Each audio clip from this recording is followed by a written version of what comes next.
Vamos a considerar hoy algo acerca del Espíritu Santo en la vida de Jesucristo.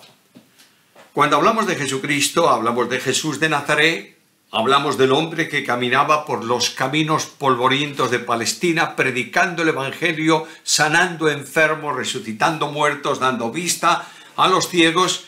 Este hombre, aparentemente un hombre que para algunos era un gran profeta, es el Verbo eterno de Dios manifestado en carne. Quiero decir con esto algo que es esencial. Uno de la Santísima Trinidad vino al mundo de los hombres y se hizo hombre.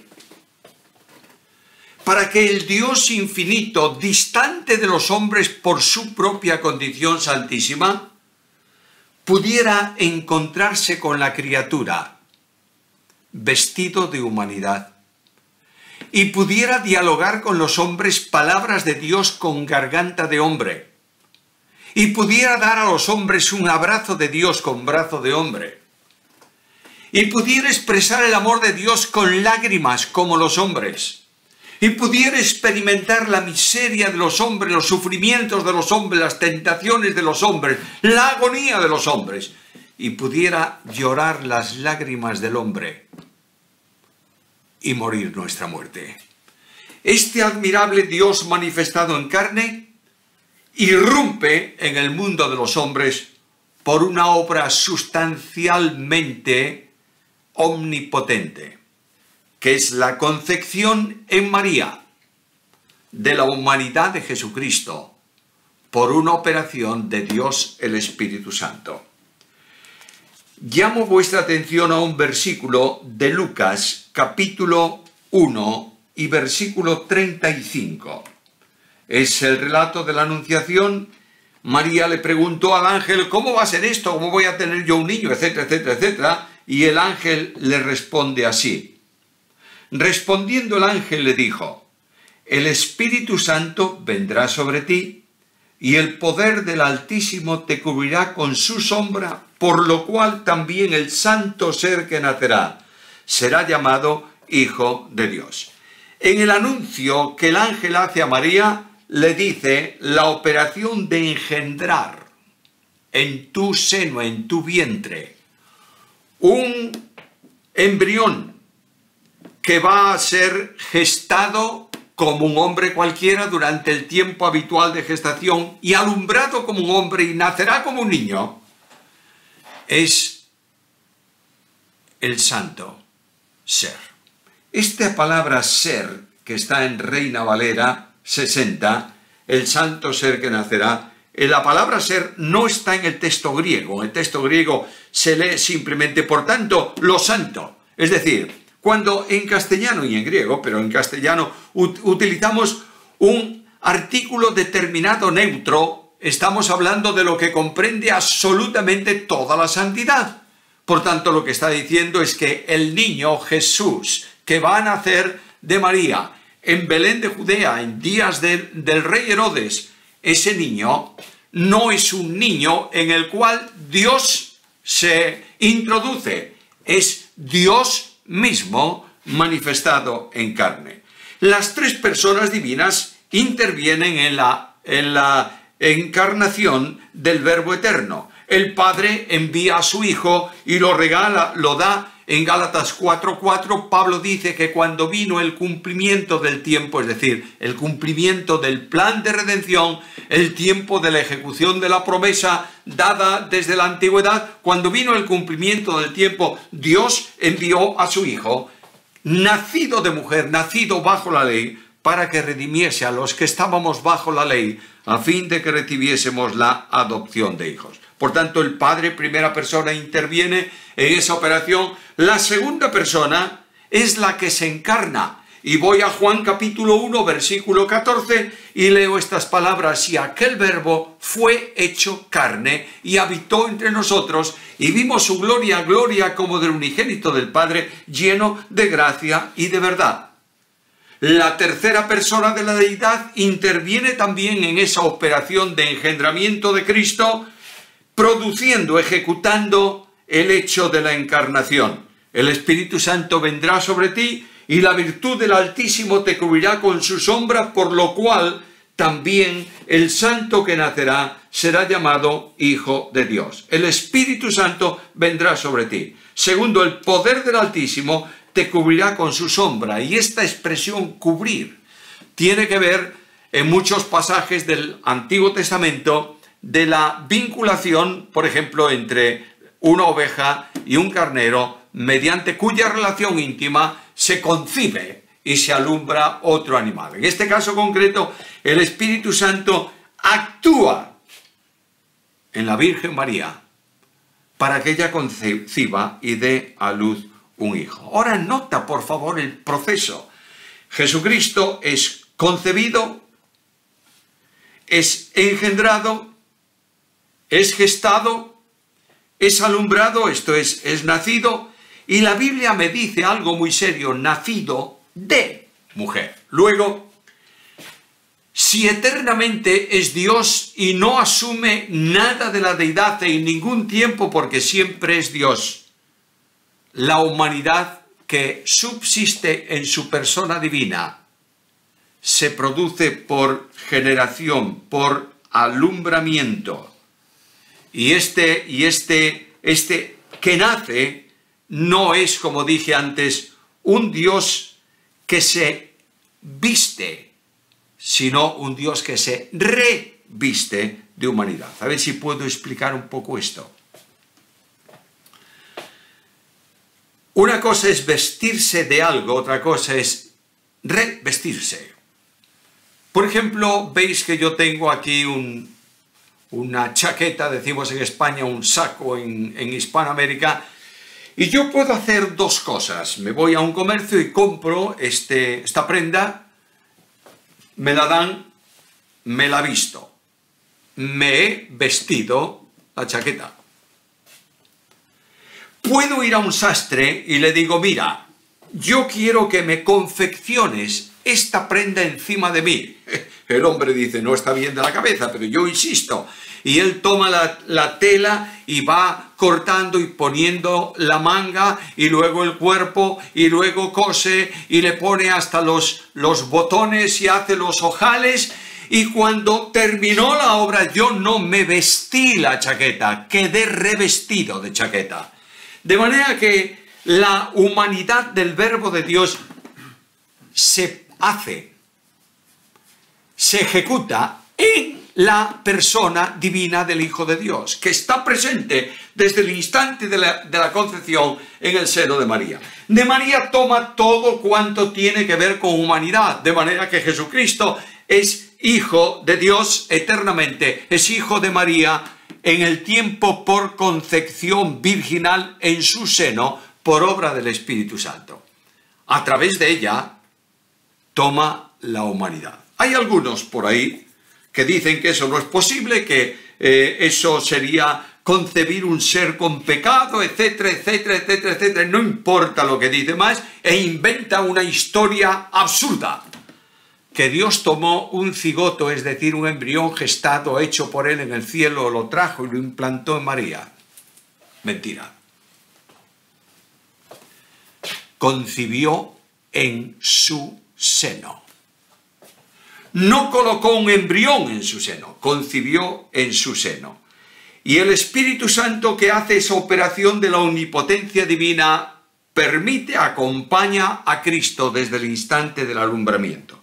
Quiero recalcar algo en todo este asunto.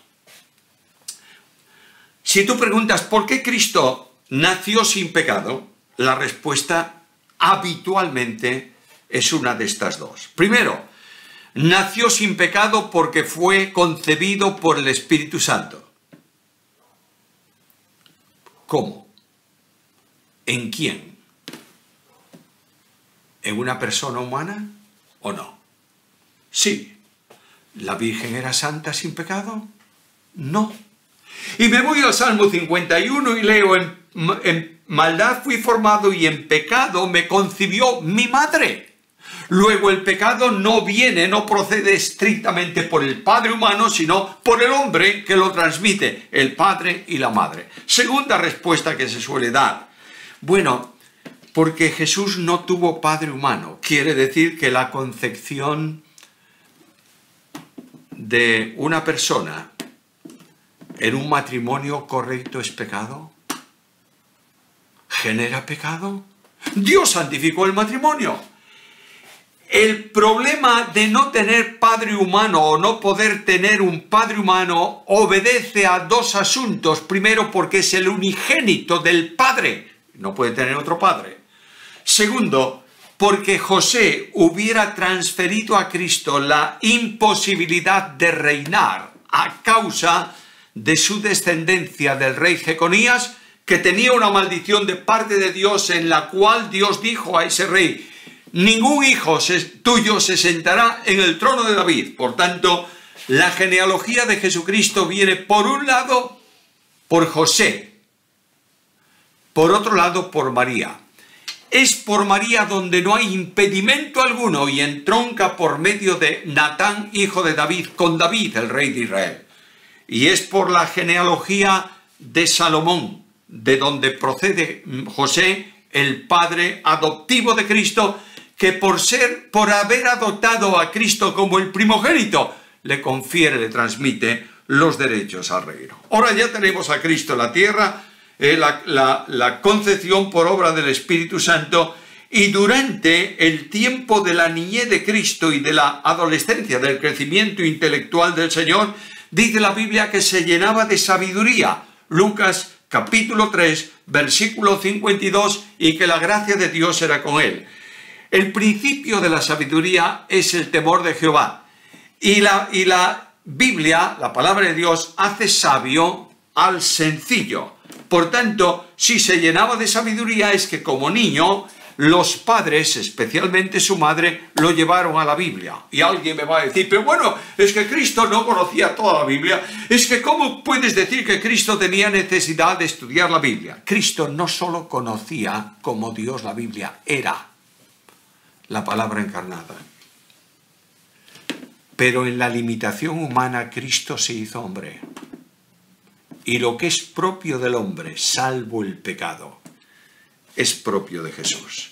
Se llenaba de sabiduría y también iba creciendo en estatura. Ahora, el Espíritu Santo en la plenitud de Cristo. La Biblia me dice que el Espíritu Santo de Dios fue visto por Juan en el bautismo de Jesús que descendía sobre él. Y ahí hay todo un simbolismo que viene a ilustrar la profecía en donde dice que el Espíritu Santo, el Espíritu de Dios, está sobre mí porque me ha capacitado, me ha ungido para un determinado ministerio. Este Espíritu Santo está en el ministerio de Cristo después del bautismo. Cristo tenía que cumplir todo su ministerio con justicia y comienza diciéndole a Juan: bautízame, cuando él se negaba a hacerlo, porque conviene que cumplamos toda justicia. Esta unción simbólica de forma especial en Cristo Jesús por el Espíritu tenía que ver con la introducción de Cristo a los tres oficios que él ejecutaba. Uno, el ministerio profético. Se dice que Elías recibió de Dios la instrucción de ungir a Eliseo por profeta para que quedase en su lugar. Se ungían a los reyes. Los reyes eran ungidos generalmente por los sacerdotes y se ungían a los sacerdotes. Cristo es profeta, viene para revelar a Dios. Cristo es sacerdote, el que ofrece el sacrificio y quien asimismo es sacrificio, y se presenta ahora en los cielos para interceder por nosotros. Y Cristo es rey, que también se ungían, porque de esta manera lo presenta la Biblia: he puesto a mi rey sobre Sión, mi santo monte. Ahora, durante el tiempo de la vida de Cristo, en el ministerio de Cristo, las señales mesiánicas, es decir, las señales identificativas del Mesías. Las profecías dicen: echará fuera demonios, dará vista a los ciegos. Y todas estas señales se hacían en el poder del Espíritu Santo. No que Cristo sea un mero instrumento del Espíritu, sino que Cristo es ejemplo para el creyente de una vida comprometida con el Espíritu Santo. Pero no hay duda ninguna que la segunda persona de la deidad se manifiesta muchas veces en los milagros, y Cristo no habla de que el dedo de Dios le permitió sanar a un leproso, sino que dice directamente quiero y se produce. Pero en cambio, cuando habla de algún endemoniado de los demonios, Lucas capítulo 11, versículo 20 dice, yo echo fuera a los demonios por el dedo de Dios. Y cuando hablamos de dedo de Dios, en el pasaje paralelo del Evangelio según Mateo capítulo 12, en ese pasaje paralelo dice que habla, echa fuera a los demonios por el Espíritu de Dios. Por tanto, descubrimos aquí algo muy interesante. En la Biblia hay un trozo escrito por Dios mismo, que son los 10 mandamientos. Y que dice la Escritura que fueron escritos por el dedo de Dios. ¿Quién es el dedo de Dios? Bueno, según Cristo es el Espíritu Santo. ¿Quién es el revelador del mensaje de Dios a los profetas? El Espíritu Santo. De manera que ahí tenemos una acción que veremos más adelante, Dios mediante, sobre el ministerio del Espíritu Santo. Cristo, como hombre, es ejemplo para mí de cómo vivir una vida plena, en sujeción absoluta a la voluntad del Padre y funcionando, por tanto, en el poder y en la comunión del Espíritu Santo. Las virtudes que Dios ha establecido para que sean hechas en nosotros, reproducidos en nosotros los creyentes, a fin de que podamos ser semejantes a Jesucristo, son operación del Espíritu Santo. El Espíritu Santo en Gálatas capítulo 5, versículos 22 a 23, habla de lo que llama allí Pablo el fruto del Espíritu. El fruto del Espíritu es la referencia más breve de todo el Nuevo Testamento a la biografía de Jesucristo. Así era Jesús y así somos nosotros conformados a la imagen de su Hijo. Cuando voy a la cruz me encuentro que el Espíritu Santo está vinculado también a Cristo en su muerte, y en Hebreos capítulo 9 versículo 14 dice que Él se ofreció por el Espíritu eterno al Padre. Así que en la muerte de Cristo la comunión entre el Padre y el Hijo, interrumpida a consecuencia del pecado, no del Hijo, sino cargado sobre Él, es restaurada, restablecida, vinculada por medio de Dios el Espíritu Santo. El Espíritu Santo actúa en la resurrección de Jesucristo, de modo que la resurrección de Cristo de entre los muertos es un acto divino dentro del programa de redención. Quiere decir, el apóstol Pablo dice que Cristo fue entregado por nuestras transgresiones y resucitado para nuestra justificación. Ahora, de la misma manera que en el engendrarse de la humanidad de Cristo intervienen las tres personas divinas, así también intervienen en la resurrección del Hijo. ¿Por qué? Porque es un programa de salvación.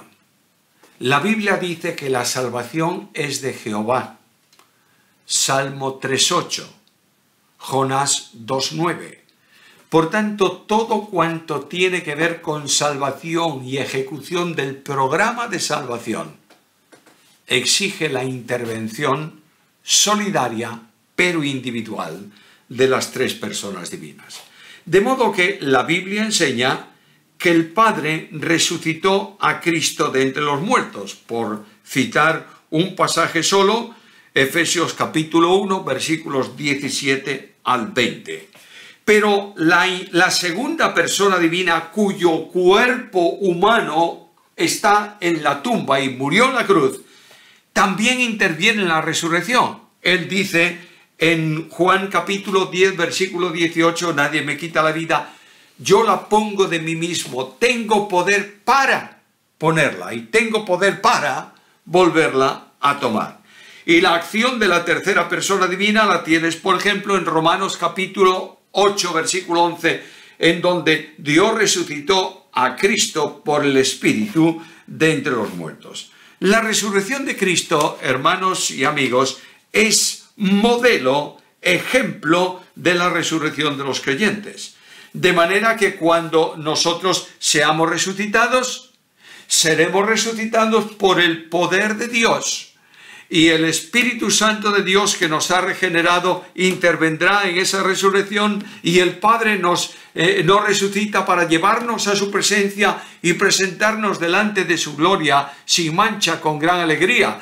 Y el Hijo admirable de Dios llama por nombre a los que son suyos, los levanta a aquellos que están entre los muertos, y los creyentes seremos transformados por el poder de Dios. La capacitación para una obediencia suprema solo es posible por la acción del Espíritu Santo. Y yo quiero hacer referencia a esto antes de terminar nuestra reflexión de hoy. Cuando tú quieres vivir una vida de victoria en Cristo, tienes que dejar que el Espíritu Santo te conduzca. La voluntad de Dios no es posible que se haga por el hombre en su nivel natural, porque es desobediente. Pero el Espíritu Santo de Dios capacita desde el momento de la salvación y antecede al momento de la salvación al hombre para que obedezca. Cuando voy a la carta primera del apóstol Pedro, capítulo 1, versículo 2, leo estas palabras allí. Abro la Biblia para que, si alguno quiere hacerlo, vea que el texto que estoy citando es tal como lo voy a decir. Capítulo 1, versículo 2 de la carta primera del apóstol Pedro, que dice así: elegidos según la presciencia de Dios Padre en santificación del Espíritu, para obedecer y ser rociados con la sangre de Jesucristo, gracia y paz os sean multiplicadas. De manera que cuando el texto dice eso, está hablando de algo esencial. Aquellos que somos rebeldes, desobedientes por naturaleza, somos capacitados por el Espíritu Santo para un acto de obediencia y de entrega incondicional a Dios. Tocaremos esto en otro apartado cuando hablemos del Espíritu Santo en salvación. Pero quiero anticipar esto. Nadie puede ser santo si no depende plenamente, totalmente del Espíritu Santo. La santidad no son formas de vida, estilos de vida, modos de vida. La única forma de ser santo es vivir a Jesús, que es el santo de los santos. Por tanto, en la medida en que el Espíritu Santo reproduce a Cristo y yo permito, no impido, no obstaculizo la plenitud del Espíritu en mi vida, yo puedo ser semejante a Jesús. El Espíritu Santo de Dios no está, dije el primer día, para ser definido. Está para ser vivido.